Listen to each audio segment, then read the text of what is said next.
Praise the Lord. 1 കൊരിന്ത്യർ 16 അധ്യായം 1 മുതൽ 24 വരെയുള്ള തിരുവചനങ്ങൾ. വിശുദ്ധന്മാർക്ക് വേണ്ടിയുള്ള ധർമ്മശേഖരത്തിൻ്റെ കാര്യത്തിലോ ഞാൻ ഗലാത്യ സഭകളോട് ആജ്ഞാപിച്ചതുപോലെ നിങ്ങളും ചെയ്യുവീൻ.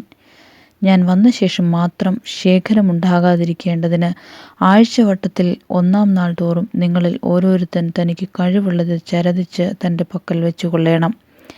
ഞാൻ എത്തിയ ശേഷം നിങ്ങളുടെ ധർമ്മം യെരൂശലേമിലേക്ക് കൊണ്ടുപോകുവാൻ നിങ്ങൾക്ക് സമ്മതമുള്ളവരെ ഞാൻ എഴുത്തോടുകൂടെ അയക്കും. ഞാനും പോകുവാൻ തക്കവണ്ണം അത് യോഗ്യമായിരുന്നാൽ അവർക്ക് എന്നോടുകൂടി പോരാം. ഞാൻ മക്കെദോന്യയിൽ കൂടി കടന്ന ശേഷം നിങ്ങളുടെ അടുക്കൽ വരും. മക്കെദോന്യയിൽ കൂടിയാകുന്നു ഞാൻ വരുന്നത്. ഞാൻ പോകുന്നിടത്തേക്ക് നിങ്ങൾ എന്നെ യാത്ര അയപ്പാൻ തക്കവണ്ണം പക്ഷേ നിങ്ങളോടുകൂടി പാർക്കും. ഹിമകാലം കൂടെ കഴിക്കുമായിരിക്കും. കർത്താവ് അനുവദിച്ചാൽ കുറേ കാലം നിങ്ങളോടുകൂടി പാർപ്പാൻ ആശിക്കുന്നതുകൊണ്ട് ഞാൻ ഈ പ്രാവശ്യം കടന്നു പോകും വഴിയിൽ അല്ല നിങ്ങളെ കാണ്മാൻ ഇച്ഛിക്കുന്നത്. എഫേസോസിൽ ഞാൻ പെന്തക്കോസ്ത് വരെ പാർക്കും. എനിക്ക് വലിയതും സഫലമായ ഒരു വാതിൽ തുറന്നിരിക്കുന്നു. എതിരാളികളും പലരുണ്ട്.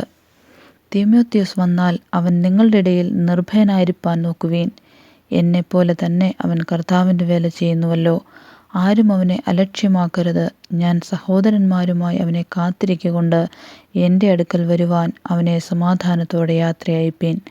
സഹോദരനായ അപ്പോല്ലോസിൻ്റെ കാര്യമോ അവൻ സഹോദരന്മാരോടുകൂടെ നിങ്ങളുടെ അടുക്കൽ വരേണമെന്ന് ഞാൻ അവനോട് വളരെ അപേക്ഷിച്ചു. എങ്കിലും ഇപ്പോൾ വരുവാൻ അവനൊട്ടും മനസ്സായില്ല. അവസരം കിട്ടിയാൽ അവൻ വരും.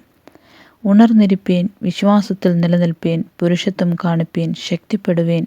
നിങ്ങൾ ചെയ്യുന്നതെല്ലാം സ്നേഹത്തിൽ ചെയ്യുവീൻ. സഹോദരന്മാരെ, സ്തെഫാനോസിൻ്റെ കുടുംബം അഖായിലെ ആദ്യഫലമെന്നും അവർ വിശുദ്ധന്മാരുടെ ശുശ്രൂഷയ്ക്ക് തങ്ങളെ തന്നെ ഏൽപ്പിച്ചിരിക്കുന്നുവെന്നും നിങ്ങൾ അറിയുന്നുവല്ലോ. ഇങ്ങനെയുള്ളവർക്കും അവരോടുകൂടെ പ്രവർത്തിക്കുകയും അധ്വാനിക്കുകയും ചെയ്യുന്ന ഏവനും നിങ്ങളെ കീഴ്പ്പെട്ടിരിക്കണം എന്ന് ഞാൻ നിങ്ങളെ പ്രബോധിപ്പിക്കുന്നു. സ്തെഫാനോസും ഫൊർത്തുനാത്തോസും അഖായിക്കോസും വന്നത് എനിക്ക് സന്തോഷമായി. നിങ്ങളുടെ ഭാഗത്ത് കുറവായിരുന്നത് അവർ നികത്തിയിരിക്കുന്നു. അവർ എൻ്റെ മനസ്സും നിങ്ങളുടെ മനസ്സും തണുപ്പിച്ചുവല്ലോ. ഇങ്ങനെയുള്ളവരെ മാനിച്ചുകൊള്ളുവീൻ. ആസിയയിലെ സഭകൾ നിങ്ങളെ വന്ദനം ചെയ്യുന്നു. അക്വിലാവും പ്രിസ്കയും അവരുടെ ഭവനത്തിലെ സഭയോടും കൂടെ കർത്താവിൽ നിങ്ങളെ വളരെ വന്ദനം ചെയ്യുന്നു. സകല സഹോദരന്മാരും നിങ്ങളെ വന്ദനം ചെയ്യുന്നു. വിശുദ്ധ ചുംബനത്താൽ അന്യോന്യം വന്ദനം ചെയ്യുവീൻ. പൗലോസായ എൻ്റെ കയ്യാൽ വന്ദനം. കർത്താവിനെ സ്നേഹിക്കാത്തവൻ ഏവനും ശപിക്കപ്പെട്ടവൻ.